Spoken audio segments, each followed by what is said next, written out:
தமிழ்நாடு காவல்துறை ரொம்ப அவங்களுடைய விருப்பப்படியே அந்த வழக்கை டீல் பண்ணாங்க. திமுக தொடர்ந்து அச்சப்பட்டு விஜய் அவர்களை எதிர்க்க வேண்டிய இடத்தில் எதிர்க்காமல் மௌனமாக இருந்து விட்டது. நீங்க பாஜக வைத்தா லாபம், விஜய் வைத்தா லாபமா நஷ்டமானு தெரியாது. கடந்த காலங்களில் நிரூபிக்கப்பட்டது பாஜக வைத்தா ஓட்டு விழுகுது அப்படிங்கிறது. இப்போ இந்த புள்ளியில நான் சாரோட புள்ளியோட பொருந்திட்டேன். பட் பாஜக எதிர்ப்பு என்பதுதான் தமிழகத்தினுடைய அடிநாதம். அதுல விஜய் தெளிவாக இருப்பார் அப்படின்னு தான் நான் பார்க்குறேன். ஓகே, என்டிகே பற்றி சொல்லிடலாம் சார். நாம் தமிழர் கட்சியை பொறுத்தவரை இப்படித்தான் முடிவுகள் இருக்கும் என்பது சற்றேறக்குறைய நமக்கு தெரிந்ததுதான். காரைக்குடியை சீமானவர்கள் தேர்ந்தெடுத்ததே ஒரு தவறான தொகுதியை முதல்ல தேர்ந்தெடுத்தது. அவர் கடந்து முடிந்த பாராளுமன்ற தேர்தலில் அங்கே அதிகமான ஓட்டு எடுத்தாங்க. காரைக்குடியில் உள்ளடக்கிற சிவகங்கை மாவட்டத்தில் கிட்டத்தட்ட 2 லட்சம் ஓட்டுக்கு மேலே கிராஸ் ஆனாங்க. அதை நம்பி சீமான் அங்கே போனார். கடந்த தேர்தலையும் அங்கே 21,000 ஓட்டு என்னவோ எடுத்தாங்க. அதே ஓட்டு அளவுக்கு தான் இப்பொழுது அவர்களுக்கு அங்கே பதிவாயிருக்கு. ஆனால் அதில் மிக முக்கியமாக அங்கே 4 முனை போட்டி என்கிற எண்ணிக்கையில் அவர் 4வது இடத்துல தான் இருந்தார் சீமான் அவர்கள். அவர் என்னதான் கிரவுண்ட் ஒர்க் பண்ணாரு, களத்தில் போய் உழைத்தார் என்னன்னா கவனம் பெற்றாரா அப்படிங்கிறது இருக்குல்ல. அந்த வேட்பாளர்கள் தெரிந்தவர்கள் கிட்டத்தட்ட 117 பேர் ஆண்கள், 117 பேர் பெண்கள்னு போடுறாரு. கடுமையாக உழைக்கிறார், களத்துக்கு போறார், சுற்றுப்பயணம் செய்யறார், எல்லாம் செய்யறார்.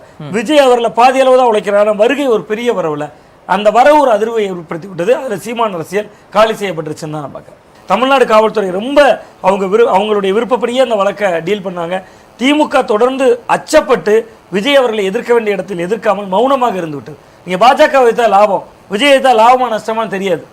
கடந்த காலங்களில் நிரூபிக்கப்பட்டது பாஜக வைத்தா ஓட்டு விழுகுது அப்படிங்கிறது. இப்போ இந்த புள்ளியில நான் சாரோட புள்ளியோட பொருந்திட்டேன். பட் பாஜக எதிர்ப்பு என்பதுதான் தமிழகத்தினுடைய அடிநாதம். அதுல விஜய் தெளிவாக இருப்பார் அப்படின்னு தான் நான் பார்க்குறேன். ஓகே, என்டிகே பற்றி சொல்லிடலாம் சார். நாம் தமிழர் கட்சியை பொறுத்தவரை இப்படித்தான் முடிவுகள் இருக்கும் என்பது சற்றேறக்குறைய நமக்கு தெரிந்ததுதான்.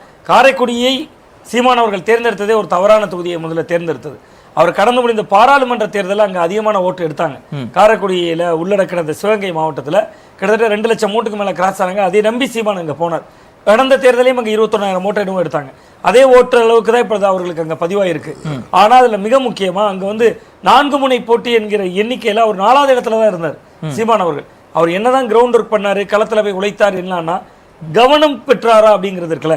அந்த வேட்பாளர்கள் தெரிந்தவர்கள் கிட்டத்தட்ட 117 பேர் ஆண்கள், 117 பேர் பெண்கள்னு போடுறாரு. கடுமையாக உழைக்கிறார், களத்துக்கு போறார், சுற்றுப்பயணம் செய்யறார், எல்லாம் செய்யறார். விஜய் அவர்ல பாதி அளவு தான் உழைக்கிறார். வருகை ஒரு பெரிய வரவுல அந்த வரவு ஒரு அதிர்வை ஏற்படுத்தி விட்டது. அதில் சீமான் அரசியல் காலி செய்யப்பட்டுருச்சுன்னு தான் நான் பார்க்குறேன். தமிழ்நாடு காவல்துறை ரொம்ப அவங்களுடைய விருப்பப்படியே அந்த வழக்கை டீல் பண்ணாங்க. திமுக தொடர்ந்து அச்சப்பட்டு விஜய் அவர்களை எதிர்க்க வேண்டிய இடத்தில் எதிர்க்காமல் மௌனமாக இருந்து விட்டது. நீங்க பாஜக வைத்தா லாபம், விஜய் வைத்தா லாபமா நஷ்டமானு தெரியாது.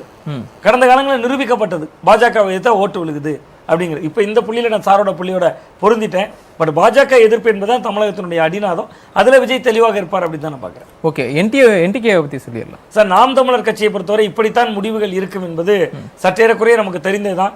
காரைக்குடியை சீமானவர்கள் தேர்ந்தெடுத்ததே ஒரு தவறான தொகுதியை முதல்ல தேர்ந்தெடுத்தது. அவர் கடந்து முடிந்த பாராளுமன்ற தேர்தலில் அங்கே அதிகமான ஓட்டு எடுத்தாங்க. காரைக்குடியில் உள்ளடக்கிற சிவகங்கை மாவட்டத்தில் கிட்டத்தட்ட 2 லட்சம் ஓட்டுக்கு மேலே கிராஸ் ஆனாங்க. அதை நம்பி சீமான் அங்கே போனார். கடந்த தேர்தலையும் அங்கே 21,000 ஓட்டு என்னவோ எடுத்தாங்க. அதே ஓட்டு அளவுக்கு தான் இப்பொழுது அவர்களுக்கு அங்கே பதிவாயிருக்கு. ஆனால் அதில் மிக முக்கியமாக அங்கே 4 முனை போட்டி என்கிற எண்ணிக்கையில் அவர் 4வது இடத்துல தான் இருந்தார் சீமான் அவர்கள். அவர் என்னதான் கிரவுண்ட் ஒர்க் பண்ணாரு, களத்தில் போய் உழைத்தார் என்னன்னா கவனம் பெற்றாரா அப்படிங்கிறது இருக்குல்ல.